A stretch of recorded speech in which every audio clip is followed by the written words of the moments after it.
baan uga xumahay anigoo daalan oo saaka kacay inaad isoo wacdid oonad ila wadaagtid dulmiga kugu dhacaya oonan ka fogahay aad baan uga xumahay laakiin adiga daraaddaa tigidkan u soo qaadanaya imaaraadkaan raba inaan aado waa kansalaya waana soo noqonaya oo wallaahaya okay hooyo barni muuse waxaad ii sheegtaa waktigii ay arrintu dhacday February 8 up to 2021.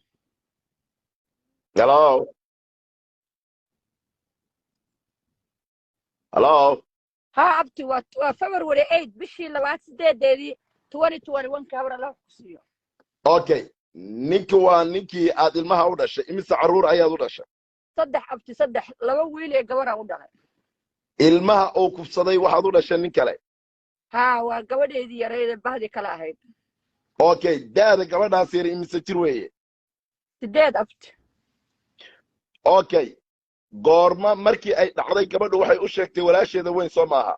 gabar 19 sano jir ay u sheegtay ha aniga ima sheegin markii hore maxay la wadaagtay inuu firmaan boonaha u daaray xubintiisa tarankana uu kor ka saaray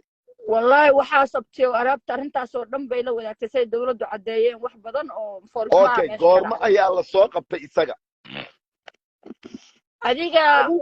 dawladda hore kama soo qaban waad ogtay kayska hore lagama soo qaban waayo annaga hore booliska ugama aanan yeerin intuu joogay banaanka markaan u saarnay ka bacdi ma aanan rabin inaan wax ilaa dawladdu wax cadeyso in la xiro oo dambigaas aan ku sii fogaano ma aanan rabin dawladdu way baartay march oo dhan waa la baarayay april dhammaadkeedii baan jeclahay in la soo qabtay bay soo qabteen dawladdu okay halkaasaan rabaa abti inaan u jilciyo shacabka soomaaliyeedo sharciga waddanka maraykanka gaar ahaan gobolka minnesota intiina caqliga la saaxiibka waxaan rabaa inaad wax ila fahantaan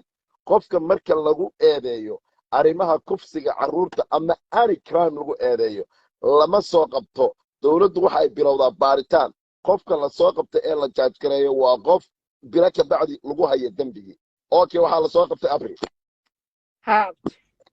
waxaa lagu soo daayay damiin lacag ay ka dhigeen 75 kuna waxaa la balmay ballamaan markaas noo bilowday in dacwadii ballamo yeelato oo habda ballan la tago oo habda hawsha la sii dhexgalo dawladdu waxbay soo cadeeyeen okay second degree baa tahay waxaa ka dhigay damiinka lacagta 70 kun iyo sabtiga waxaa ka dhigay niman ganacsatada Soomaaliya saaxiibadiis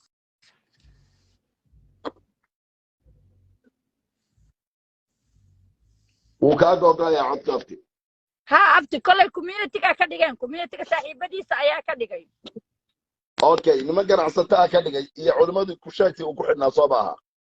kolay dadkan uu ku xiraabaa ka dhigay ninka lacagta waa laga dhigay goorma ayaa damiinka lagu soo daayay damiintaas horeeto waa ramadaankii horeeto dhammaadkiisii buu ramadaanka ku xiga dhammaadkiisii buu ahaa laakiin mar kale haddana la qabtay because maxkamad buu gooyey soomar labaad haddana lacag ka dhigeen okay abti su'aalaha ku weydiinaya iga jawaab bishii abril markii la xidhay waxaa lagu soo daayay damiin damiinkii markii lagu soo daayay waxaa bilowday maxkamaddii buu gooyey markii dambana goorma haddana la soo qabtay waxaan u malaynayaa bishii 11aad 17keedii oo 16keedii mid ka mid ah 15kii buu gooyey waxaan u malaynayaa 17kii in la xiray waan taagnaa waan joogay maalinta waanigii taagnaa maxkamadda waa la soo qabtay markii la soo qabtay maxaa haddana lagu soo daayay oo damiira aniga sidee dawladda ii sheegtay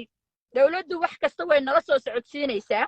dawladdu waxay noo sheegtay markuu almost bilya bar xiraa ayay waxay noo sheegtay laysoo wacay waxaa leeyahay ninkii maanta la gudbiyey bir baa lug looga xiray magaalada kama bixi karo shekarkiisa waa public waad fiirin kartaa website-ka nala ka tusiyey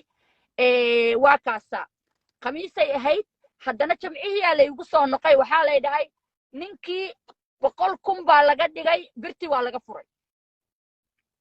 okay waxaana ka dhigay niman ganacsatay iyo niman culimada isku sheegaya kollay waa un dadkiisi markii hore taba lagama dhigin dawladdu bir bay ku soo xirtay sooma ogid abti waa la socday dawladdu muduu xiraa bir ay ku soo xireen way noo soo anaga dawladda noo soo sheegtay anagu lawyer bay leedahay gabadha yar oo nala xiriira soomahan oo shaqaalaha la socda maanti kabacdu wuxuu bilaabay inuu ku dacweeyo oo uu dacweeyo guriga carruurta ku nooshahay oo section 8ka iyo caydhaadi soo maaha ha haddeer waxaa idiin bilaabatay maxkamaddii kale ee trialka ha trialka insha allah way soo socotaa weegan mondayda wixii ka dambeeyaan ogaan doonaa maalintay dhacayso dulmiga aad maanta ka qaylisay ee lagugu sameeyey waa imise markhaatiyaasha beenta uu soo qortay abtiyo horta waxaa jirta isbuuc ka hor ayaa waxaa ii yimid qof magacyo beena wata oo dhahaya dadkaanoo gurigaan deganaan rabaa baa la rabaa marka waxaan ku dhahnay magacyadan ma naqaana orda naga taga maanta looyarka gabadha wuxuu noo sheegay magacyo fara badan intooda badan anigu waan aqaanaa qaarna ma aqaani culummo nimana ayaa sheekh hebel iyo hebel dad badan aqaana ku jira 7 nin 6 ilaa 7 nin waay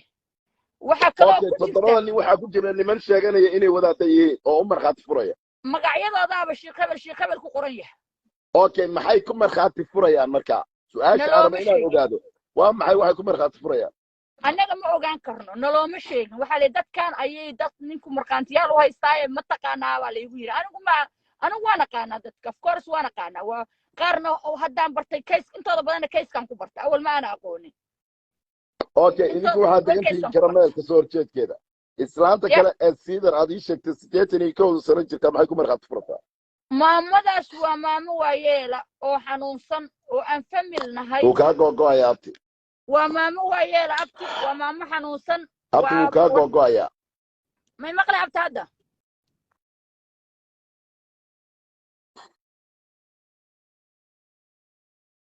may maqlaysaa uu kaa go'go'aya abti yes abti maamadaas waa maamo waayeela ma fahantay waa maamo xanuunsan waa maamo aan dad lahayn waa maamo oo bise waa dadka la hayaa waa yeelada la hayaa 80 abaf jirta may maqle waa ku maqlaya marka adana codkayga igu soo noqday wuu go'go'ayaa ku soco marka abti